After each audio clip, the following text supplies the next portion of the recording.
night is starting. The bells ring loud. They'll be going off throughout the night. So for now, I'll be gone, so you know I'll be out of sight. I gotta face all the shadows in the dark with my beating heart. It's so cold, it's so cold, so cold.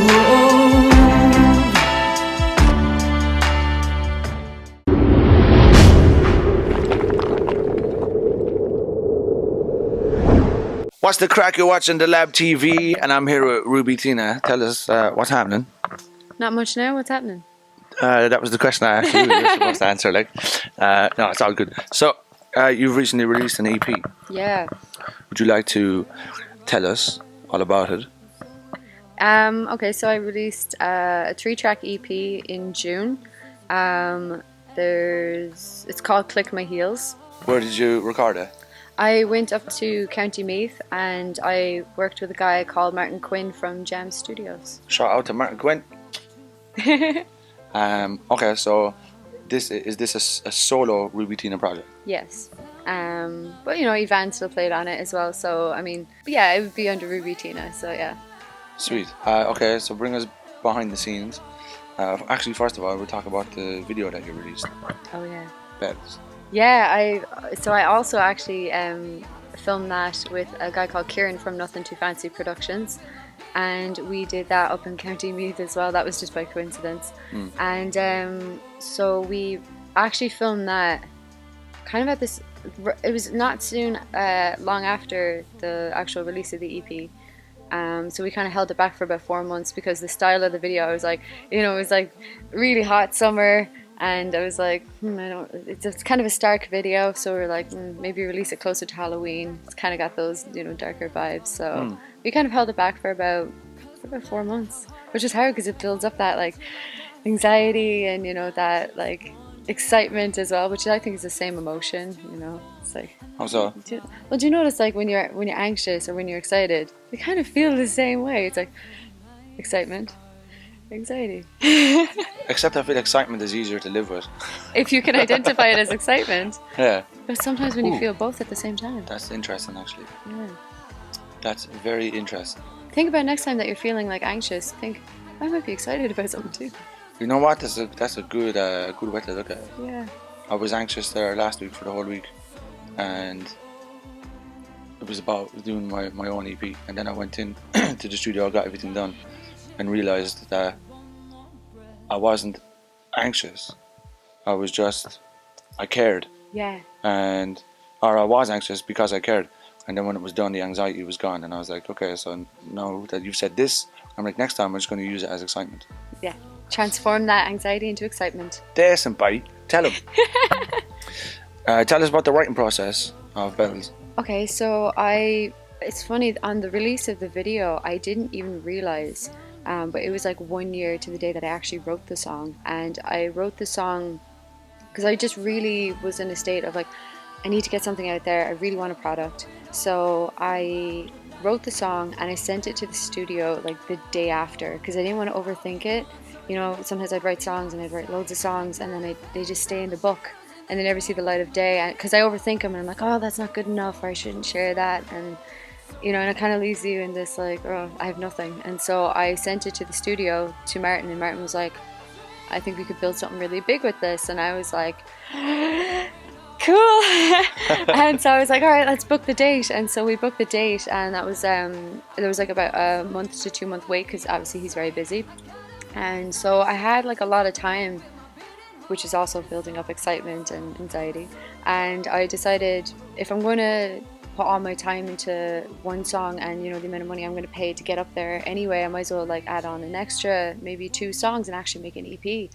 So I started writing like a whole bunch of songs in the process of creating the EP and trying to pick which ones I actually wanted to record. So I was sending him other songs, and then I ended up settling for the other 2 songs that are on the EP.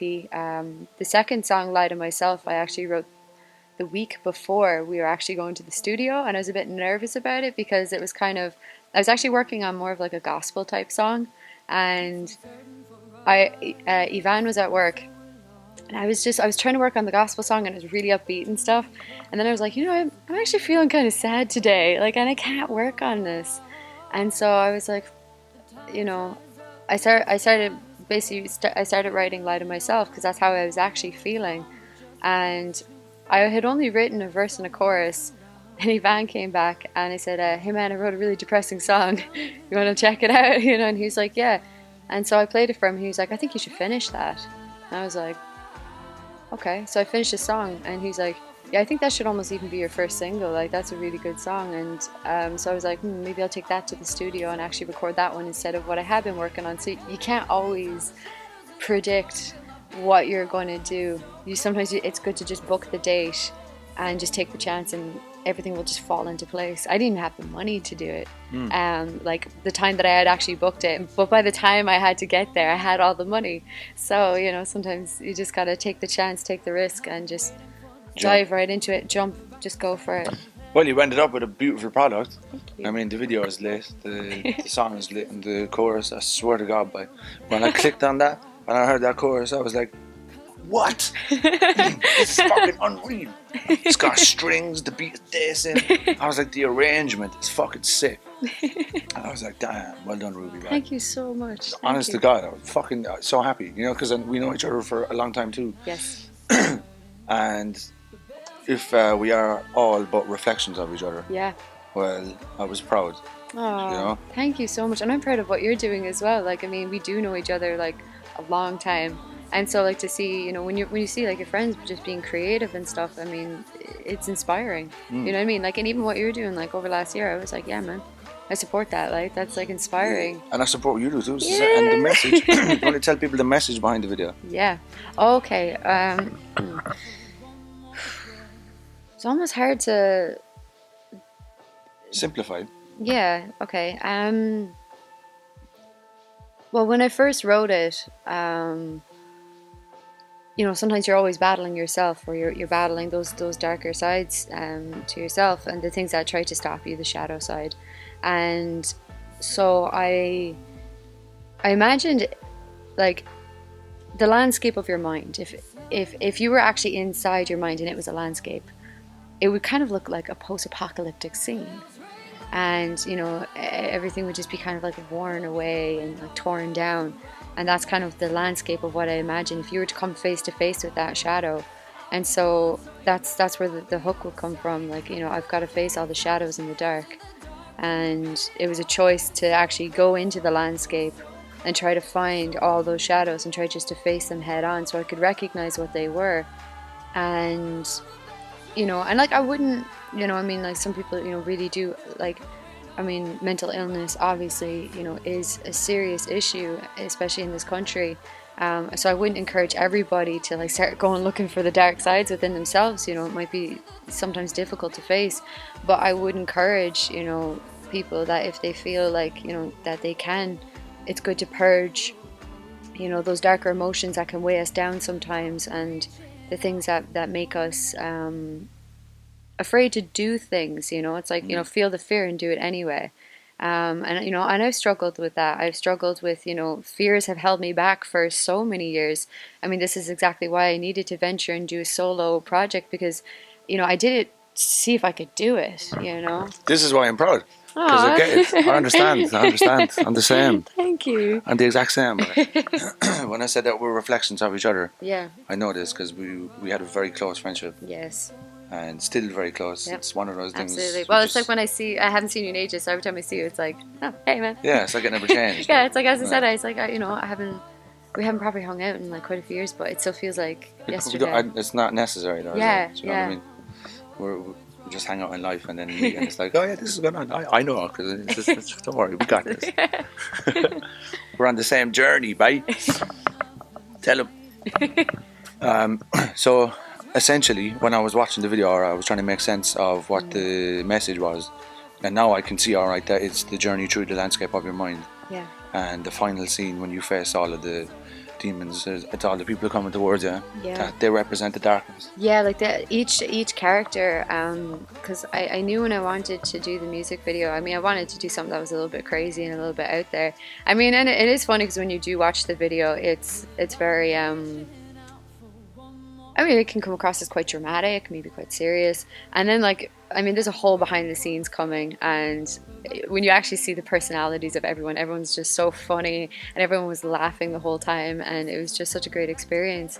But they were all representing, like, you know, those archetypes, like, in your mind that you can face. You know, sometimes you have the trickster, or sometimes you have some, you know, that the deception. And I think...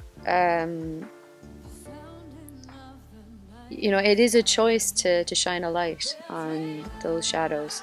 And so, like, the video was kind of portraying, and it was a choice, it's a willingness, it's the reason why, like, you know, I would say that I was playing a character as well, you know, like that the character is the one that is going into the abandoned building, which represents the mind, and she's going to face all of those little archetypes, all those things. Like, I mean, we had Chloe in the video, and she would be the blonde girl who's very, like, you know, like, very come hither, you know, and she's kind of like, she's seducing, you know, the character to be like, you know, come on into the mind, come see the darkness, you know, and, you know, and there's a confusion, and I think you can feel that sometimes when you face that darkness. You can feel like, you know, what part of my brain is this? What part of my mind is that? You know, do I really think like this?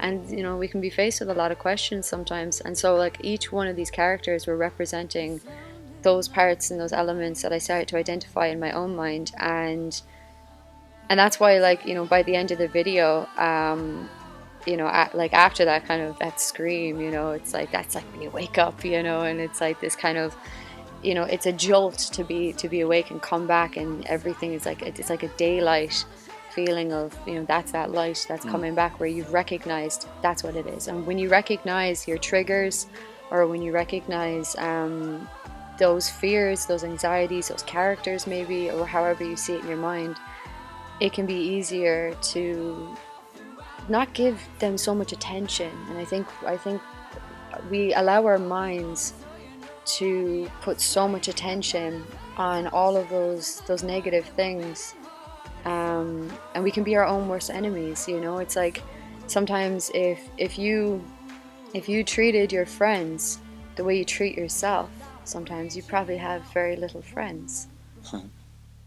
You know, I feel that. Yeah, I feel that. You know, and so it's about, and if you treated yourself the way you treated your friends, then you'd be much happier. Yeah, you would, yeah. And I think that if you live in that space, if you try to, I mean, the heart is quiet.